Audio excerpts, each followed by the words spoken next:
Hello everyone, welcome back to A online solution. आज हम आपके लिए सोशल साइंस का सब्जेक्टिव क्वेश्चन लाए हैं जो आपके बोर्ड एग्जाम जो अभी टेस्ट एग्जाम हो रहा है आपका सेंटर, उसमें बहुत ज़्यादा काम आने वाला है। तो पूरी वीडियो ध्यान से देखिए। क्वेश्चन तो बहुत ज़्यादा है, तो हम हर क्वेश्चन को पढ़ के समझाएंगे नहीं। अगर हर क्वेश्चन को पढ़ के समझाएंगे, कम से कम 30 से प्लस क्वेश्चन है, तो हर क्वेश्चन को पढ़ के समझाएंगे तो पता है क्या होगा, आपका 1 घंटा ज़्यादा टाइम लग जाएगा। तो आपका टाइम हम किल नहीं करेंगे, हम आपको क्वेश्चन दिखाएंगे और फटाफट आप उसको स्क्रीनशॉट ले लेना, या तो वीडियो को पॉज करना और क्वेश्चन को लिख लेना, सबसे बेस्ट तरीका, ठीक है ना।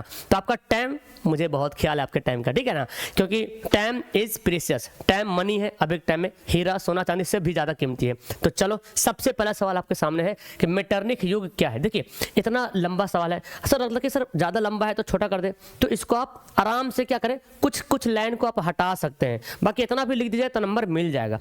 हम अभी जो बोल रहे हैं ना, जो मैं सैड हो रहा हूँ ना, जो मैं यहाँ से सैड हो रहा हूँ आपके स्क्रीनशॉट के लिए, तो फटाफट स्क्रीनशॉट ले लो और इसका आंसर बनाओ, ध्यान से याद कर लो इसका आंसर ध्यान से। दूसरा है, रूसी क्रांति में मार्क्सवाद का क्या प्रभाव था। तो मार्क्सवाद के बारे में क्या प्रभाव था, ओके। तो फटाक से इसका स्क्रीनशॉट लीजिए, एकदम ध्यान से लीजिए और इसको याद कर जाइए, एग्जाम में आएगा आराम से लिख के आइएगा, ओके। चलिए, अगला सवाल है, हो ची मिन्ह मार्ग क्या है। ये बहुत इंपॉर्टेंट सवाल है, हो ची मिन्ह मार्ग क्या है। तो जल्दी से इसका स्क्रीनशॉट उतारिए, है ना, अपने मोबाइल में स्क्रीनशॉट लो फास्ट में। चलिए भाई, अगला सवाल है कि प्रथम विश्व युद्ध का भारत पर क्या प्रभाव पड़ा। भारत पर का जो प्रथम विश्व युद्ध हुआ था, तो भारत पर क्या प्रभाव पड़ा था, क्या हुआ था, उसके बारे में पूरा लिखा हुआ है, ओके। ले लिए स्क्रीनशॉट, आगे बढ़े। चलिए, अगला सवाल है, बिहार के किसान आंदोलन पर एक टिप्पणी लिखें। तो बिहार में जो किसान आंदोलन हुआ था उसके बारे में, जैसे 1928 के बारे में बताया जा रहा, शाहजहां 1929 में सोनपुर में किसान सभा का स्थापना हुई थी, ये सब के बारे में आपको लिखना पड़ेगा, किसान आंदोलन। नेक्स्ट सवाल है, निरुद्योगीकरण से आप क्या समझते हैं। नया वर्ड आ गया, निरुद्योगीकरण। निरुद्योगीकरण से तात्पर्य उन स्थिति से है जब कल कारखानों की स्थापना के बाद भारत में कुटीर उद्योग बंद होने के कगार पर पहुंच गया था। अच्छा, मतलब उद्योग खत्म होना, मतलब। चलिए, स्क्रीनशॉट ले लीजिए। अब यहाँ से आपका ये क्या था, इतिहास था, ये इतिहास का था, ठीक है ना, ये इतिहास का लघु उत्तरीय था। अब इतिहास का दीर्घ उत्तरीय पहला है। अच्छा, प्रश्न यहाँ पे है ना, ये 6 तक हो गया, प्रश्न यहाँ पे है, जर्मनी के एकीकरण में बिस्मार्क की भूमिका क्या है। बहुत इंपॉर्टेंट भाई, इतना आप लिखोगे तो मेरे ख्याल से आपके कॉपी में तो 10 लाइन तो चल जाएगा, प्लस 10 से 15 लाइन चल जाएगा। क्या, स्क्रीनशॉट ले लो। चलिए, भारत में राष्ट्रवाद के उदय के कारण बताइए, जल्दी बताओ। आपके लिए इंपॉर्टेंट सवाल खोज करके लाए हैं ताकि आपके टेस्ट परीक्षा में बहुत ज्यादा काम आ सके। तो कम से कम इसी बहाना से सवाल को याद कर लीजिए, ठीक है ना, और याद करके जाइए बोर्ड देने के लिए परीक्षा हॉल में, तब जाके मजा आएगा ना, तब लगेगा हाँ भाई मजा आ गया। अब हम पढ़ते राजनीतिक विज्ञान। इससे पहले क्या था, इतिहास था। राजनीतिक विज्ञान में देखिए, और इसी प्रकार का फाइनल में रहेगा, दल बदल विरोधी कानून से आप क्या समझते हैं। तो जल्दी से इसका स्क्रीनशॉट ले लो। दल बदल मैंने आपको पहले भी समझाया था कि दल बदल कानून क्या होता है, ले लिए। खोल दो उसको, ओबेस, हाँ ठीक है, स्क्रीनशॉट ले लिए। चलिए, नेक्स्ट सवाल पढ़ते हैं, सामाजिक विभाजनों को हल करने का सबसे अच्छा तरीका क्या है। ओके, बहुत इंपॉर्टेंट सवाल ये भी है, इसका भी आप स्क्रीनशॉट ले लीजिए, फटाक से स्क्रीनशॉट ले लो, जल्दी से कॉपी में लिख लो या तो याद कर लो, कम से कम 1 से 2 बार तो पढ़ ही लो। संघीय व्यवस्था किस प्रकार की केंद्रीय सरकार की शक्ति को सीमित करती है। संघीय व्यवस्था जो है किस प्रकार केंद्र शक्ति को क्या करती है, सीमित करती है, केंद्र शक्ति को सीमित करती है।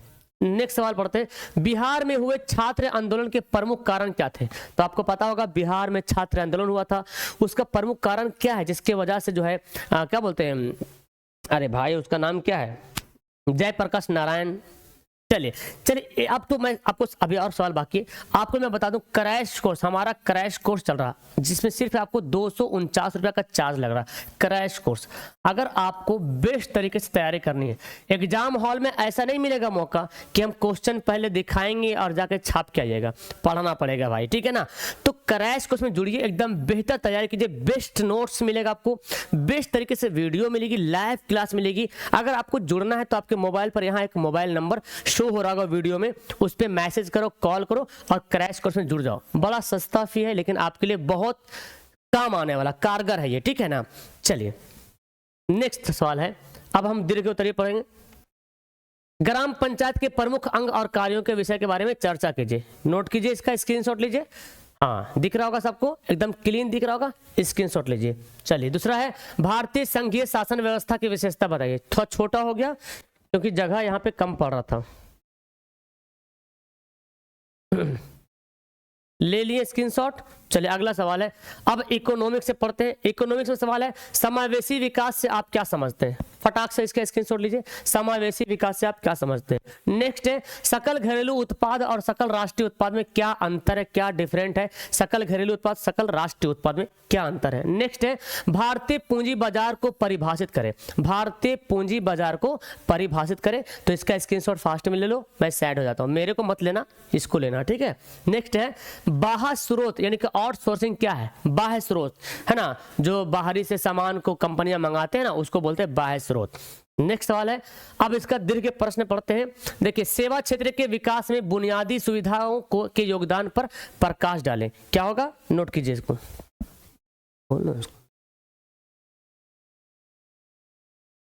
ओके नेक्स्ट सवाल ये है भाई, सहकारी साख व्यवस्था के त्रिस्तरीय ढांचे को बताइए। मैं सैड हो जाता हूं ताकि आप स्क्रीनशॉट सही से ले पाओगे।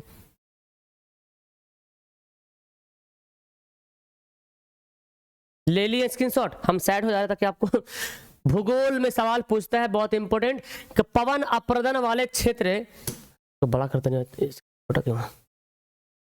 पवन अप्रदन वाले क्षेत्र में कृषि की कौन सी पद्धति उपयोग की जाती है। ओके ये आप स्क्रीनशॉट ले लो।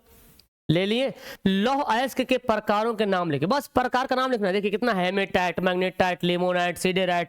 भारत में पाए जाने वाले अयस्क के इस प्रकार हेमेटाइट, मैग्नेटाइट, साइडराइट, लिमोनाइट। तापीय प्रदूषण क्या है, जल्दी से इसका स्क्रीनशॉट मारो, खटाक से मारो, फटाक से लिख के आना, ठीक है ना।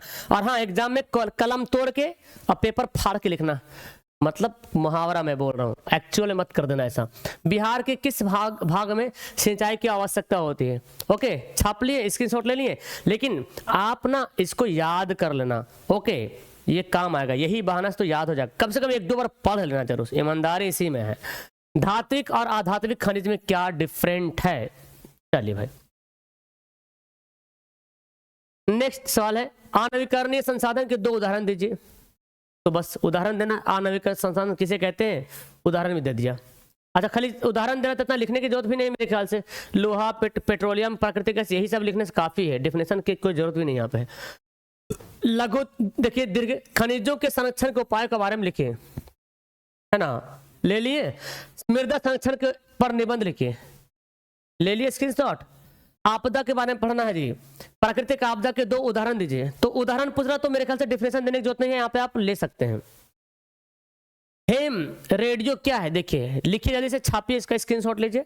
नेक्स्ट वाला है भूकंप के केंद्र और अधिक केंद्र के बीच का डिफरेंट है, क्या अंतर है। ले लिए। चलो भाई अगला सवाल है, सुनामी से आप क्या समझते हैं। देखिए इंपॉर्टेंट सवाल आ गया, पता नहीं बोर्ड में आएगा कि नहीं आएगा, यहाँ पे आ गया मतलब बोर्ड पे आने की संभावना कम जाती है। बाकी अब आपको देखो एकदम रसगुल्ला दिखा रहे हैं, ठीक है ना, रसगुल्ला। क्या रसगुल्ला भाई, देखिए अगर आप नहीं लिए स्क्रीनशॉट तो उसका उपाय मेरे पास है ना, उपाय मेरे पास है, उपाय है। अगर आप ज्यादा नहीं लिए चीटिंग, देखो अपने मोबाइल के गूगल में क्या सर्च करना है, बोलो कमेंट करो, aaonlinesolution.in, यहाँ पे सर्च करेंगे, यहाँ पे खोल लीजिएगा।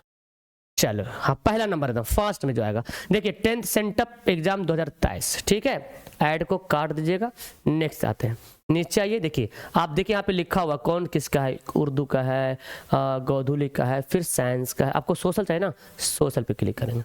देखिए सोशल पे क्लिक किए, देखो भाई ये सोशल का ऑब्जेक्टिव का आंसर है।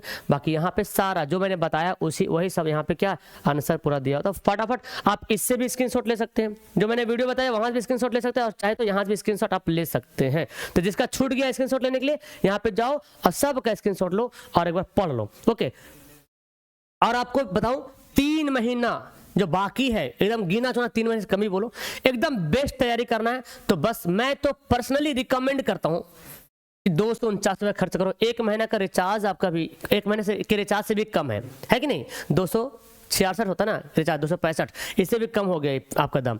तो आप इसको ज्वाइन हो सकते हैं आराम से, हर बच्चा इसको बेयर कर सकता है, सह सकता है, ले सकता है, कोई बड़ा ऐसा अमाउंट नहीं है। तो फटाफट इसी नंबर पे मैं नंबर लिखता हूँ 82 10 42 32 00, इस पे कॉल करो। हमारा भी एक ही नंबर है ना, पेमेंट का भी एक ही नंबर है। दूसरा नंबर है 72 540 18 5 62, यही 2 नंबर है। इसके अलावा अब पेमेंट का सिर्फ एक ही नंबर है, इसके अलावा कोई और नंबर से बोलता होगा पेमेंट कर दो, वो फ्रॉडिंग होगा, ठीक है ना। रियल नंबर यही है। तो मैसेज करो, कॉल करो, अब फटाफट जुड़ जाओ, लाइव क्लास का आनंद लो, आपको मेरे से बहुत ज्यादा करीब होकर पढ़ने का मौका मिलेगा, सच बता रहा हूं, और आपका मार्क्स इतना बेस्ट आएगा आप सोच नहीं सकते हैं। तो दैट्स ऑल, लास्ट करते वीडियो को, नीचे कमेंट कीजिएगा। Okay bye.